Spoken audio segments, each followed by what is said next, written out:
Okay, so it's been days, we for AEW Full Gear, we didn't watch the buy-in, and if you want to know what this is on your screen, this is a tournament that I ran last month, um, midweek, Year of the Beast Women's Tournament to help crown the first Year of the Beast Women's number one contender, and it was probably one of the most fun tournaments I've had to do.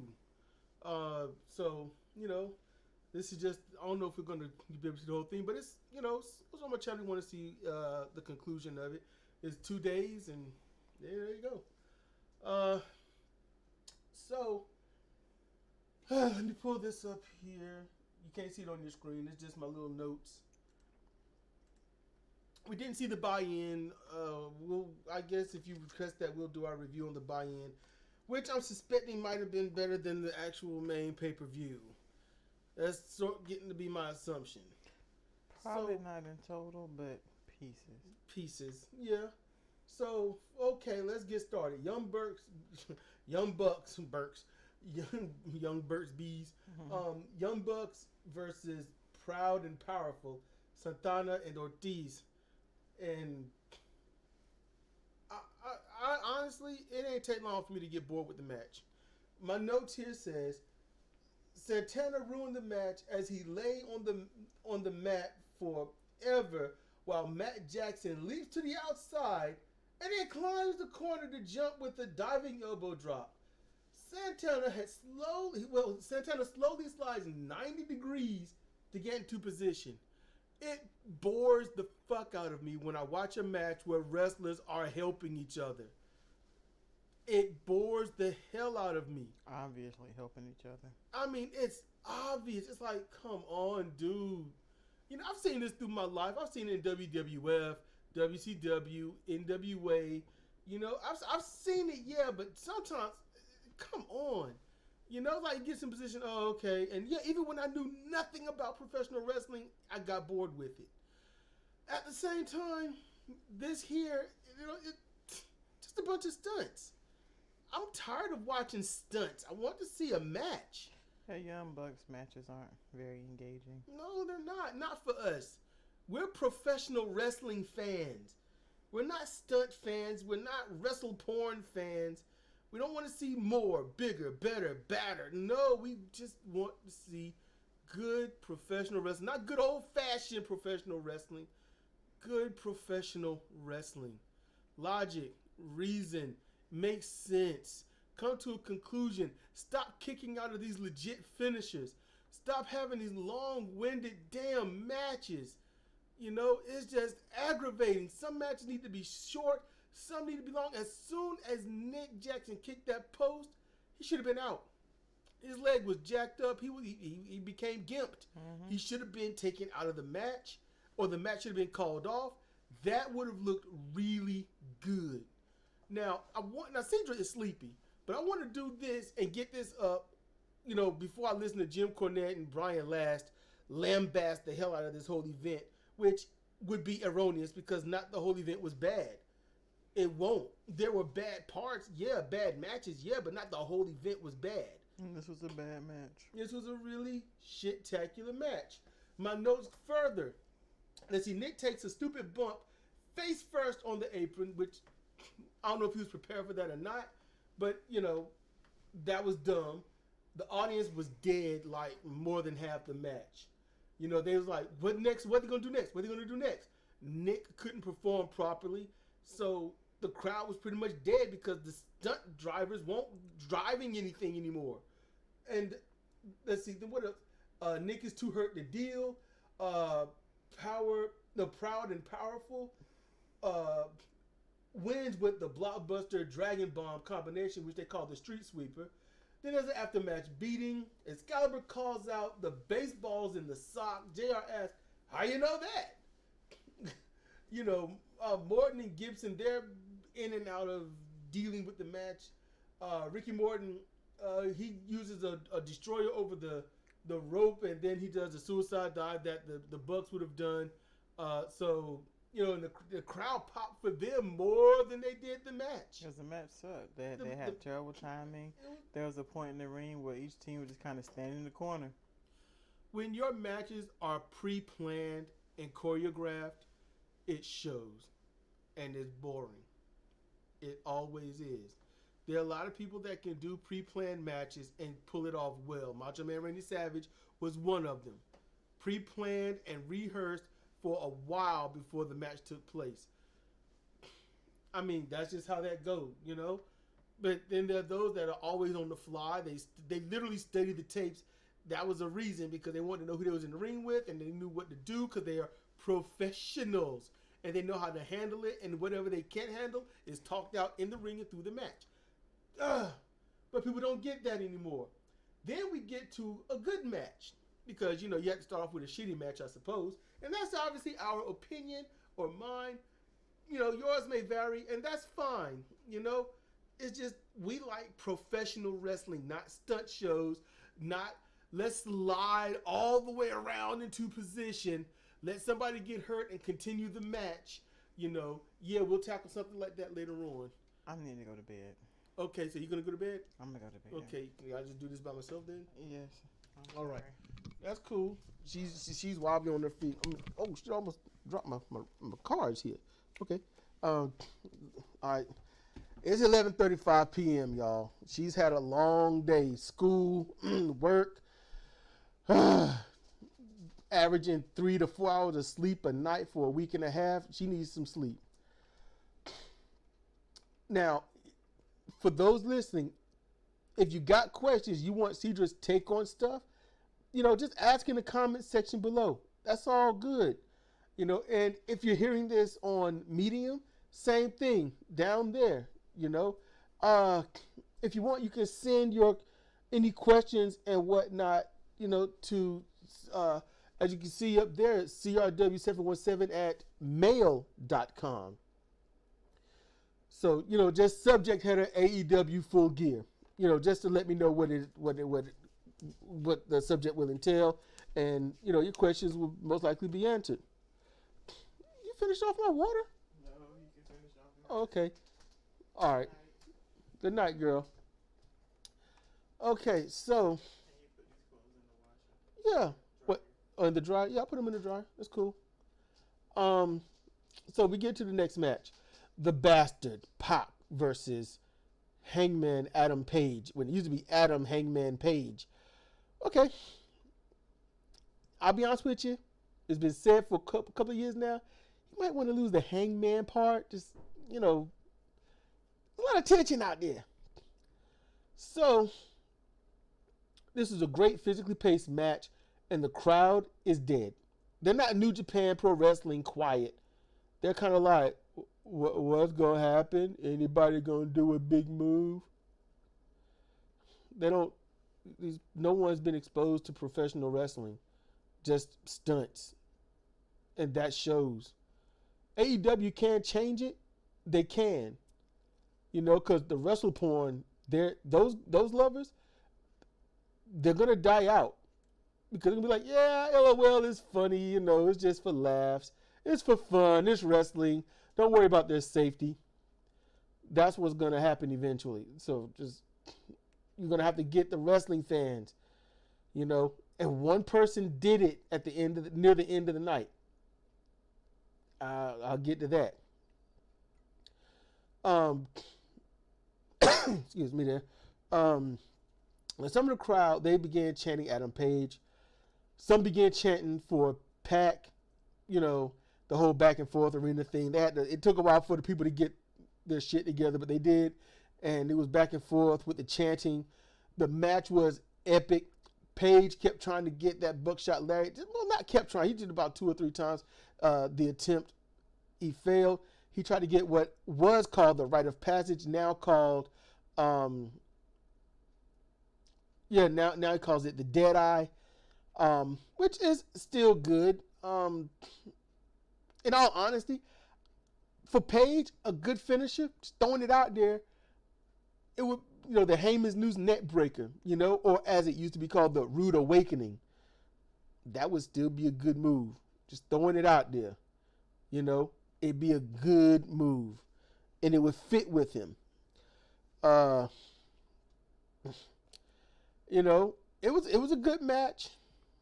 Amazing match. I'm not gonna spoil that one because it was just great wrestling. I'm not gonna spoil it. Watch that match. I don't, and I'm thinking I shouldn't even spoil any of the good matches. I really shouldn't because they're worth it. They're really worth it. So, yeah, go find that match and watch it. That was classic, awesome, old school, just NWA, pure skill wrestling. It was. Fuck it, I'm spoiling it. Page 1, and it was great. All right, so moving on to the next one. The chairman, Shawn Spears versus Joey Janela. This was actually a great match. It really was. And it's not because of Joey Janela. But Joey, he was different. He started trying to get to his old tricks and stuff, but Shawn Spears kept yanking him out of it. And this was also a great old school style match. A clear heel, a clear face. But here's the thing. Shawn Spears was coming out with a shirt that was spitting in Joey Janela's face. It was a pre-cut shirt because, Joey Janela ain't got the power to rip a shirt off anybody. Nobody really has the power to do that. Hulk Hogan messed up with one of his t-shirts that he didn't pre-cut in the right areas and he couldn't rip it. Hey, it happens, it happens. But, here's the thing. In my notes, great match. Both performed well in a very classic style, pro wrestling, pay-per-view style match. And they did. Tully Blanchard was instrumental in the match here and there. He did his thing at key moments. Classic Tully. I'll be honest with Tully Blanchard. He looks like he's like 4 inches taller, but 100 pounds lighter. Obviously he's in good health. And that's great. That's great. It's hard to see Tully in that. I'm used to Tully being big boy. It's been a while since I've seen him, so I didn't get a chance to see him as he aged or anything. So it's kind of, But in the end, with one of their moves, Tully Blanchard, his finisher was the slingshot suplex. Bounce him off the ropes, suplex him. That added momentum and stuff. It was like that with the Brain Busters. It was a double slingshot suplex. Also, at points, the greatest heel thing you could do was a spike power driver, which they did to Janela on the floor, got him back in the ring, and finished him off with running Death Valley driver, which Shawn Spears calls the C4. I don't know why you call it the C4. I don't know. Chair number 4? I don't know. Chair row? I don't know. But I thought it was a good match, Now, I know a lot of people might not like Janela. I'm not a fan of Janela, but you know what? Just because you don't like somebody doesn't mean you should not give them credit where credit is due. Tying the hair in the ropes and doing all that kind of stuff. Yeah, that was great. That was some serious good old heel stuff. Janela fought out of it, and it made sense. That's great. He lost some hair, but hey, do what you got to do. I thought it was good. So then Kip Sabian is an interview. Kip Sabian introduces Penelope Ford. They'll be called the Super Bad Squad. And I'm like, well, now the kids got their clubhouse name, You're going to put it in the tree, put it on the side there, hanging off as a banner, the Super Bad Club. No girls allowed, something like that. It's like, why is Penelope there? It's like, because that's his girlfriend. She can be there. So, I don't know, just the Super Bad Club. Oh, my goodness. I don't know, man. I don't know. I call it Club Sabian or something. I don't know. The KS Squad. I don't know. Just would not. The Super Bad Squad. I just would. Oh, okay. Now it's title matches, big matches time. So you got the triple tag team championship match.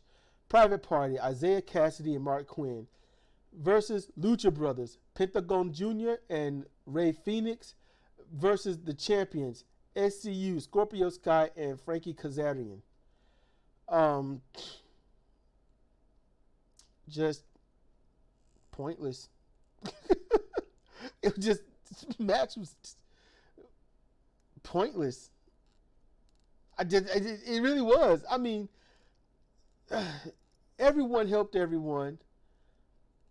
Nobody knew what they were really doing. I'm going to go over the stars of the whole event when this is over. Not really.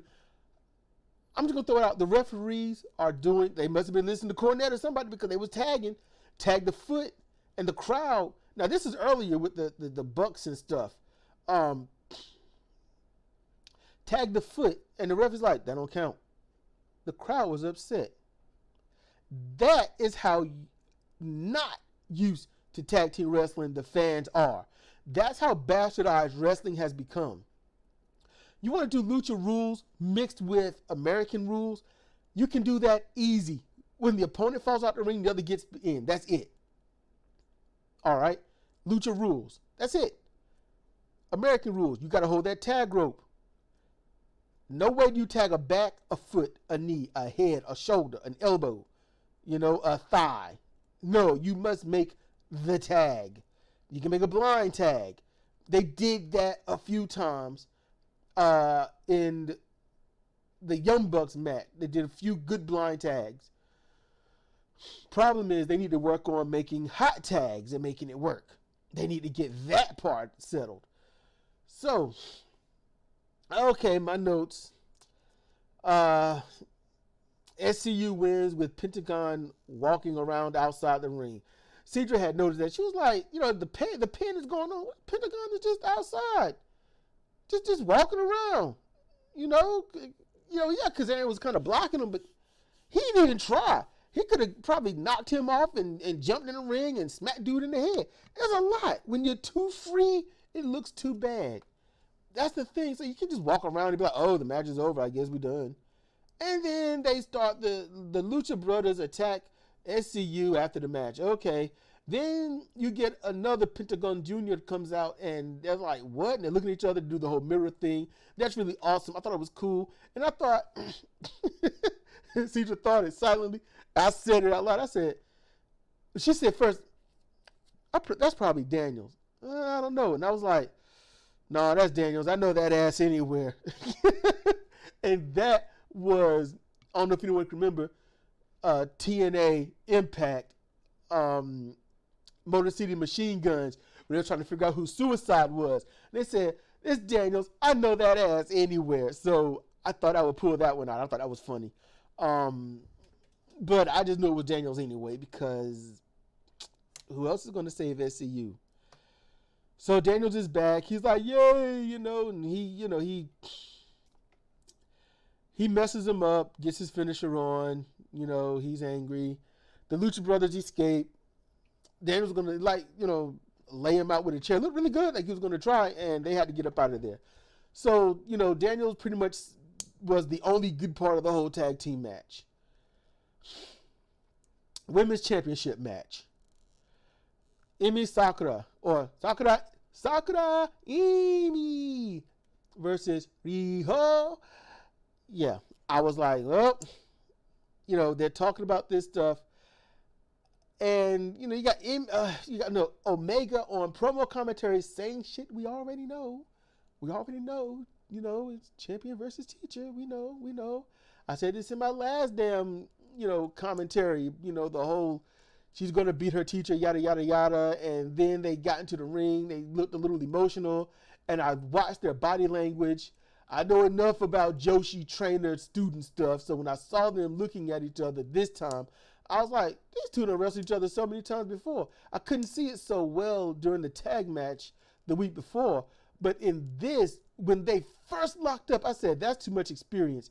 And then Excalibur goes into that. They've had like 17, matches together. And, well, maybe more than that. And 6 of those were for the title. They're tied at that and all that other stuff. And I was like, okay, finally. And then during the match, I'm like, what is it about Joshi when the teacher goes against the student in the match? They always got that. They have that smile like, oh, I'm kicking your ass so well. And the teachers, I've seen Manami Toyota do it. I've seen Akira Hokuto do it. I've seen Aja Kong do it. I see a lot of these Joshi teachers and trainers get in the ring and whoop up on a student, just have this smile like, oh yes, the brutality of your soul. Don't you enjoy it like I do? And I thought they had a good match in a ring that was 3 times too big for them. But that aside, while the match, it was hard for them to get the fans behind them properly. These two, hey, Sakura-san knows how to work with Riho. So they do good. Problem is the ring is so big and they're trying to get the crowd behind them and warm them up and keep it going. They take too long doing certain things. And they've done it so many times in front of a crowd that's just not American. In front of the Nihongo, the crowd is just good grief. It's different. And the reaction is different, and doing Sakura's trying to get the crowd hyped for, Sakura, but they think it's the beat for, and which is for We Will Rock You. So there's some confusion there with the crowd, but then, they try. Okay, so if anything we know and fully understand, it's champion versus trainer.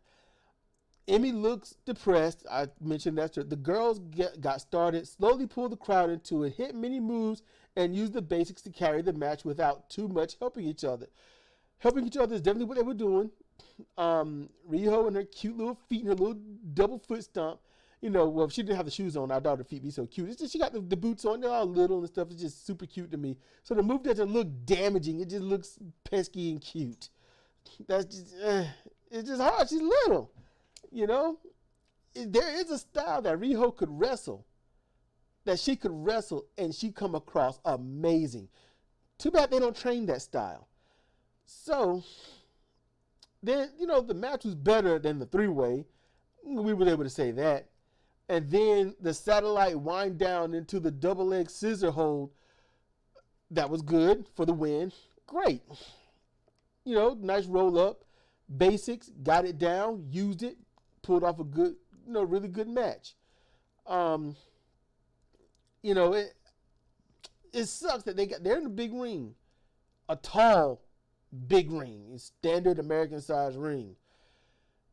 Stardom ring and stuff smaller. So it took a long time to run from area to area, but they work with it, and that is what professionals do. They work with it. You might not like Riho's size. You might not like the Joshi size in the large ring or their style or whatnot, but they work well with things that are pretty much too damn big for them to work with. That's professionalism, straight up. AEW Championship match. I put Cody Rhodes versus Chris Jericho. And Cedra's not here, but I'm going to put it up there what she liked and I like. This dude had a sign that said Chris Geriatrico. So, like, some fans still got brains. I'm happy about that. Both of them had epic intros. That's check. And then either Brandy wrote it or somebody's ribbing Cody right there live on pay-per-view when he introduced Cody is the father of a husky. My note was that Brandy wrote that for the ring intro. Cody had to look at it and smirk like, are you kidding me right now? The father of a plumber. Cody he heard it and he had to shake it out of his head before he got emotional. And I wouldn't have blamed him if he did. If he broke down crying right there, I wouldn't have blamed him. I just wouldn't. I'd have been like, we need to comfort him, and then we get the match started. It wouldn't have detracted from the match at all. That's just me. I care about people. I care about people that need to be cared for anyway. Okay. So, not used to the ramp that is not. I love the ramp. I've always loved the ramp. Starrcade, Great American Bash, all of that stuff. Oh, no, not the WWE shit. I'm talking about NWA, WCW era. I love the ramp. Love it. Love it in New Japan. I love a ramp, y'all. My thing. Ramps. Okay. Chris Jericho takes a big dive onto it. All right. He was a big thrown over the ropes, and the way he hit, he knew beyond the shadow of a doubt he was going to keep falling to the floor, because that's what you're used to. It's just, you just get used to it. It's instinct. It's what happens. He hit that ramp hard. Now I can't see where any long-term, short-term, or whatnot injury or damage was done because of it, but I can tell he won't used to it. Then Cody goes sailing over it, and it's not something you can prepare for, Yeah. Cody scorpions right onto the ramp, jacked his head up.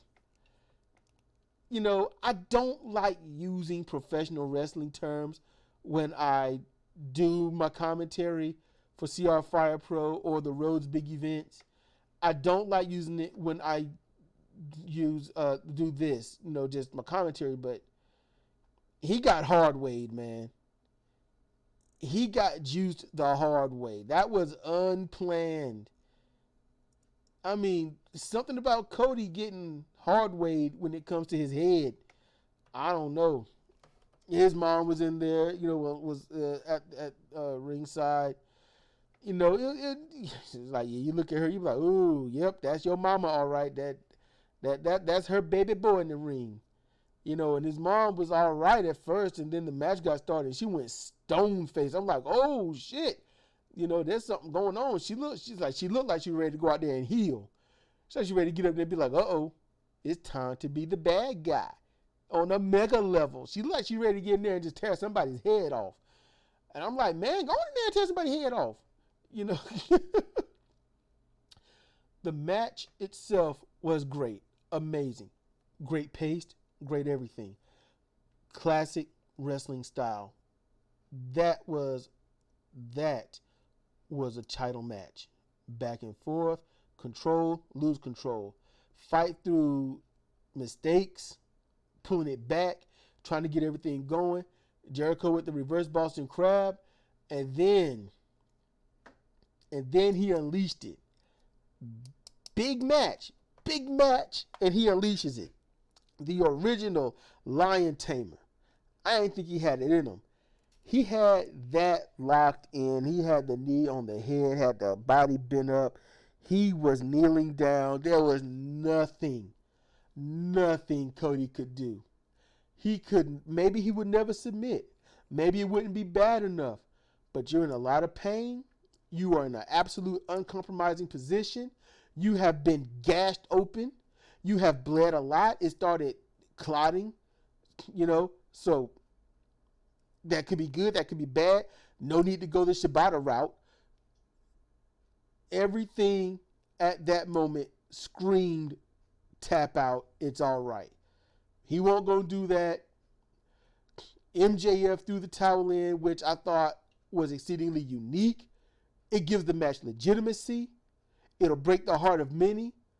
Solidify the heelism of Jericho to an extent. Make sure that the title wasn't transitional. Adds prestige to the title. Jericho performed beautifully. He didn't get all his stuff in. He didn't do half or even a piece of the stuff that he could do. And see, people get me wrong when I was doing commentary before, because I was saying, well, they only did half their moves and all this stuff. It's the amount of moves you do. It's when you do it. Because if you're not going to sit there and do the basics and go through a match properly, you might as well get all your shit in instead of shortchanging the people, which is what Omega and Okada did on 3 occasions. Shortchanged people with their damn matches. Not pulling out the basics, not doing professional wrestling the way it was meant to be. No, shortchanging people, lackluster moves, lackluster anything in the ring, and somehow get these, marked scores, by Dave Meltzer. Don't know what the fuck he was thinking, because that's when I started thinking, what is wrong with this picture? Dave Meltzer scoring these as 5-star matches? No way he would have done that.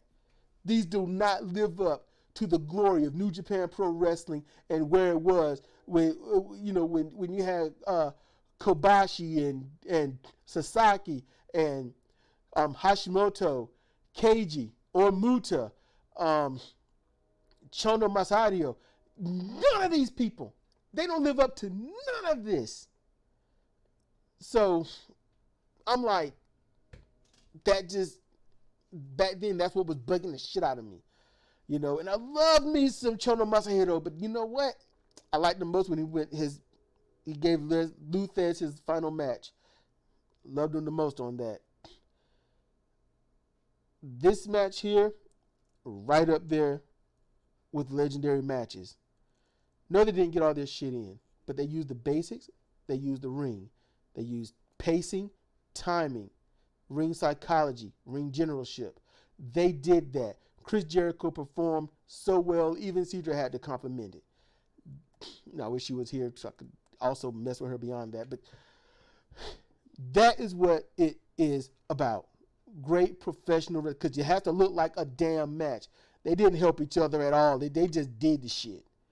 You know? Every time it looked like they might have started helping each other, especially near the finish, nope. They pulled it out the fire every time.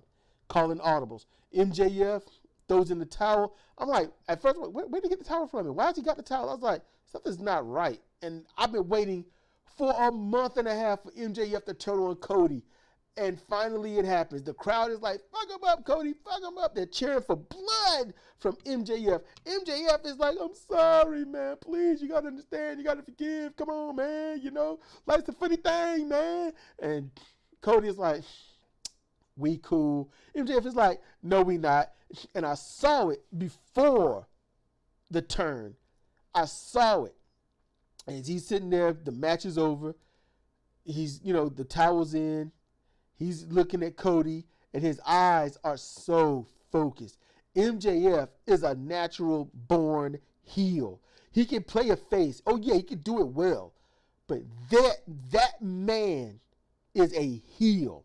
He got a douchebag face, a douchebag walk, a douchebag haircut, and a douchey-ass attitude. And he is vile with that attitude. MJF is one of the greatest heels I've seen in a long time. All right. That is a psychological heel. I like MJF for that. He actually pisses me off. All right. Just like Sammy Guevara. So if those two were a team, woohoo, just throwing it out there, hint, hint, nudge, nudge, Then he kicks Cody right in the balls. Walks off. And right at the ramp, if you watch it and you see it, because he was walking kind of full of himself, pissed everybody off. His smile started fading. MJF was like, I did it. I'm going to the back. And then that fan threw that drink on him. MJF, for a second, was heated. And he wanted to go out and whoop somebody's ass. And it hit him. That shows not just professionalism, but not just quick wit, instant wit. That drink hit him. He's like, I ought to go out there. And then it hit him. He got legit heat. And he had to keep from busting an actual smile.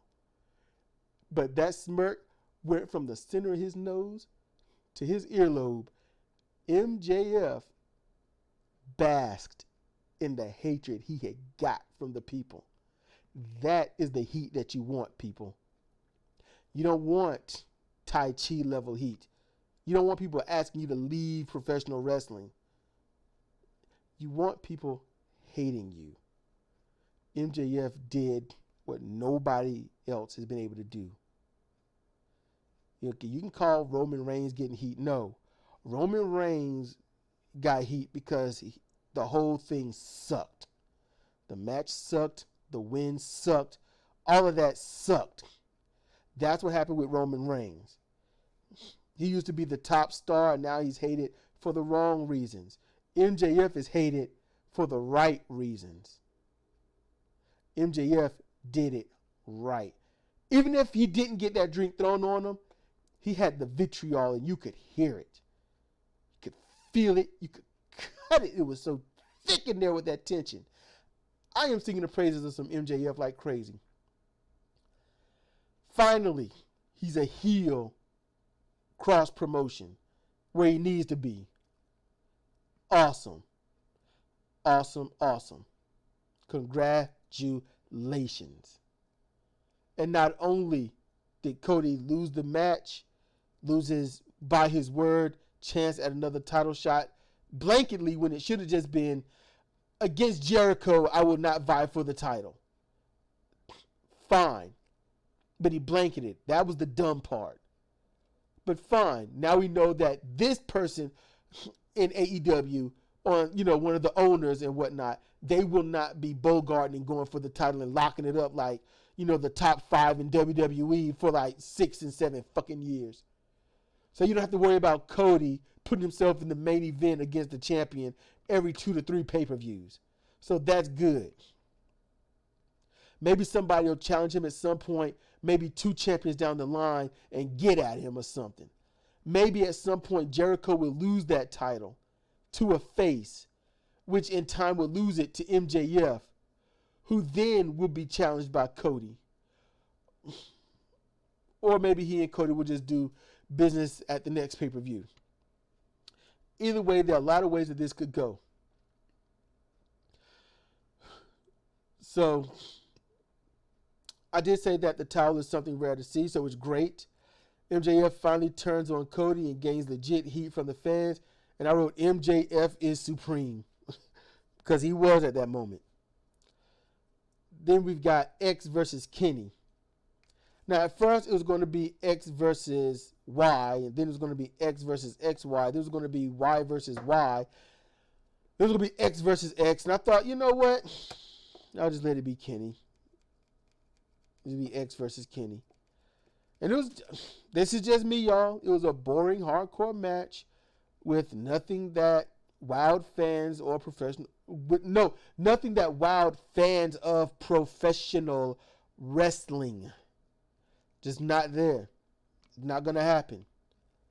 People that respect professional wrestling, people that love professional wrestling, people that have seen the storyline of these two from the beginning to now, even back at New Japan Pro Wrestling, it's like, what? I mean, literally, Moxley, you know, or Moxicillin comes in and attacks Omega every single time.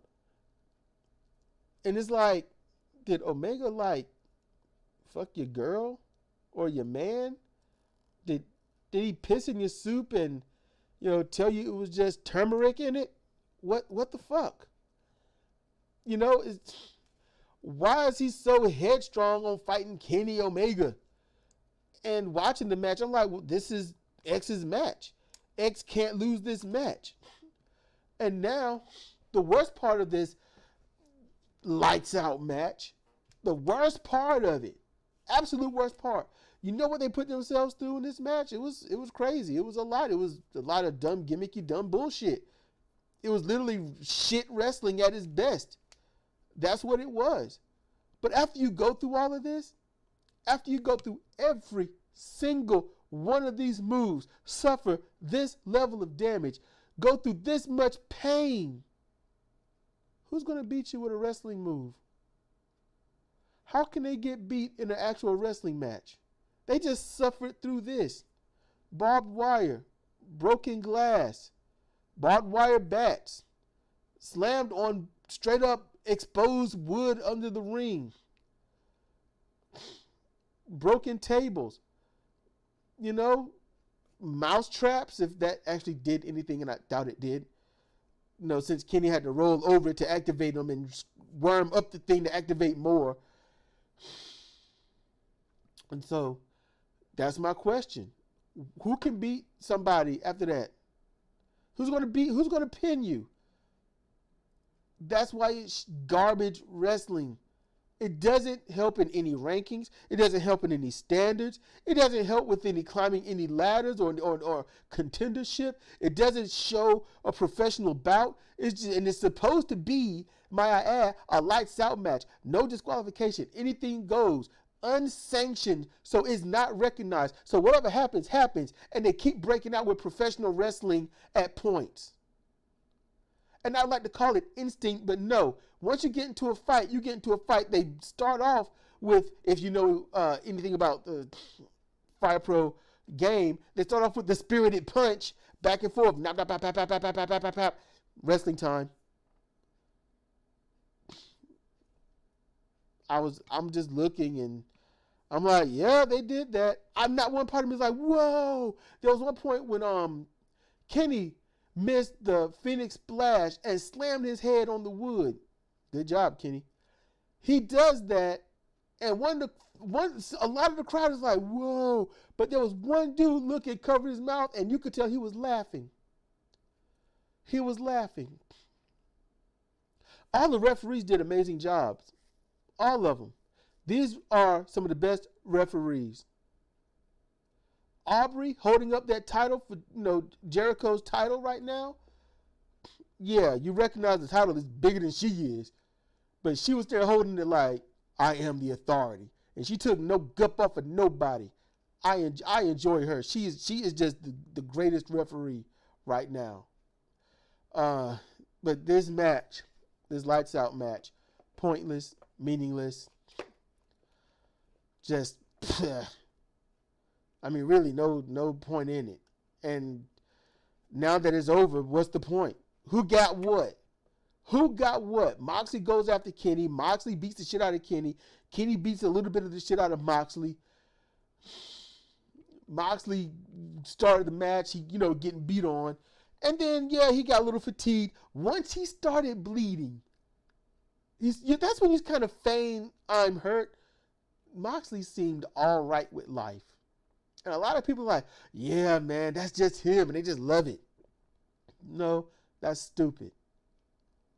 Moxley is somebody that would not have been allowed in professional wrestling 20 years ago. Not like this. Not being this. Because it makes the business look bad. He makes the sport look bad. And he drives away one of the grossest parts, money-wise, grossing parts of professional wrestling. Females. Hey, females were one that wanted to go see the dudes and cheer them on the most. And that's when wrestlers were able to gain a lot of money. Territories had a lot of money. You take away the women, you take away the guys that's got to take them there. You take away, them bringing their elder children out. When I say elder, I'm talking about like 15 and up, or maybe even 12. And they get to see these brutal contests, just brutal punches, kicks, just hard-nosed, knuckle brawling matches, and they're not hardcore. That's just how wrestling was back then. And they didn't need barbed wire to do it. Yeah, you can have some matches that are kind of shit matches that turn out to be fun every once in a while. But when it's every match, you got to do something hardcore, you've ruined it. And that's the problem. Wrestle porn, you can only stay hard for so long. You can only stay wet for so long. It goes away at some point. And the fans are going to show it when they dry up or become flaccid. What do you have then when they aren't caring about your shit, and then ticket sales starts to drop because now the honeymoon is over and they want to see some actual shit? That's the problem. Well, it was a good pay-per-view, It wasn't that far from their regular TV show, really, but, it was still all right. I think it was anyway. I think it was all right. I'm glad I didn't buy it. That's for damn sure. I'm so glad I didn't buy it. But right now, hey, that's all I got. So any questions, any comments, please leave them down there below. I still got to do a response video to T. Jones. I still got to do that. He had mentioned something and I wanted to say something about it. I can't remember what. I'll have to look at the comments again. and stuff of the hearted and whatnot. But yeah, I'm gonna get up out of here and let you finish this match. You know, if it ain't finished by the time I'm done with my whole outro thing. So, although Cedric wasn't here for the whole thing, but this was Cedric for, comparative reasoning, CR Fire Pro, CR Fire Pro Roads, CR Wrestling Commentary, and something coming down the pipe. And Cedric always, although she was on here for a brief moment, for The Wicked Orchard. You can check her out on YouTube. You can check her out on Medium.com and other little places. She also has books, novels she has written, A Haven Amidst Perdition, Quitting Time, Wildflowers. Check those out on Amazon and other ebook stores. You can find them almost anywhere on the internet. So, with that said, thank you for listening. And good night. The weaker of the two right now. Back.